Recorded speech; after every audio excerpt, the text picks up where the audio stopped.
ఇప్పుడు ఇండియాలో చెప్పుకోదగ్గ బీసీ నాయుడు కిషన్ అన్న మీద పైన పడాల్సింది మా ఇద్దరికి భుజం ఈపు మీద పడింది.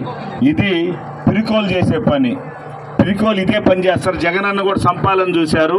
ఈరోజు బీసీ నాయకుని కూడా తల పగల కొట్టాలని కసితో ఇతను వచ్చి బీసీలందరికీ కూడా న్యాయం జరిగింది. మన ఆంధ్రప్రదేశ్లో బీసీలంతా హ్యాపీగా ఉన్నారు ఇంగ్లీష్ మీడియం అనే కాడికి వాళ్ళు ఎవరో తట్టుకోలేక ఈరోజు రాయటం ఇది ధర్మం కాదు. ఇది చూస్తున్నారు ప్రజలంతా కూడా. అంటే మీ బీసీలు మాట్లాడకూడదా? బీసీలు మాట్లాడితే ఇలా చేస్తారా? మీకేమన్నా దమ్ము ధైర్యం ఉంటే, మీకేమన్నా మొగతనం ఉంటే నేరుగా రాండిరా. ఎందుకురా ఈ గుంపులో దుక్కులాట? ఇదేనా మీరు చేసేది? ఇదేనా?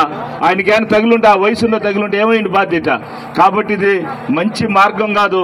దయచేసి తెలుగుదేశంలో చెప్తా ఉండా, ఖబర్దార్ ఖబర్దార్. ఇటువంటి ప్రయత్నాలు చేసే మటుకు మీరు అసలు తెలగరేలు. మేము ప్రజల కోసం పోరాడుతున్నాం. అన్న ప్రజల కోసం పోరాడుతున్నారు. నువ్వు ఈరోజు హైదరాబాద్ నుంచి వచ్చి ఇక్కడ రాజకీయం చేస్తున్నావు సుధీర్. నేను లోకల్ గుండా మసూదురండి. నేను లోకల్ని. నువ్వు రాళ్ళేసేంత మాత్రం ఎవరు భయపడేవాళ్ళు లేరు.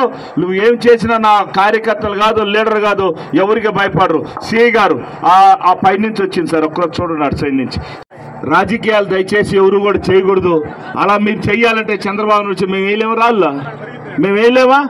ఈరోజు బీసీ నాయకుడు అన్న ఏం జరిగింది, రాష్ట్రానికి ఎంత మంచి జరిగింది, పక్క రాష్ట్రం ఏం జరిగిందని చెప్తుంటే ఈరోజు రాయితో కొడతారా? ఇదేనా మీ సాంప్రదాయం? చంద్రబాబు కానీ చంద్రబాబునే జగన్ అన్న కొడతారు. ఇక్కడ లోకల్లో వచ్చి బీసీ నాయకులు మమ్మల్ని కొడతారు. ఇదే మీకు నేర్పించిన పాఠాలు? ఆలోచించిన ప్రజలారా. వాళ్ళు ఏమైనా పీఠం మీద కానీ వస్తే వాళ్ళ గన్ కల్చర్ వస్తుంది.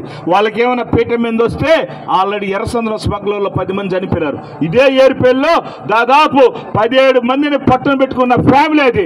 మీకు ఈరోజు చెప్తా ఉండా, అటువంటి నాయకులు మళ్ళీ కలిసి చూడు. 17 మంది చచ్చిపోయిన కృష్ణన్ మీద రాయిదాడి.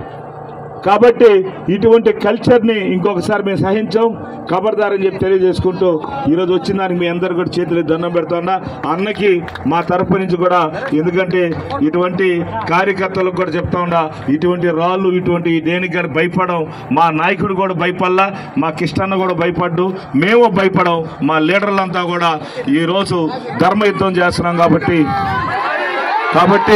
రాత్రి చూడండి మన ముందటి వాళ్ళ కొడుకుని చూడండి, మర్డర్ చేసి ముండరావే కొడుకుని. నిన్న ఒక బీసీ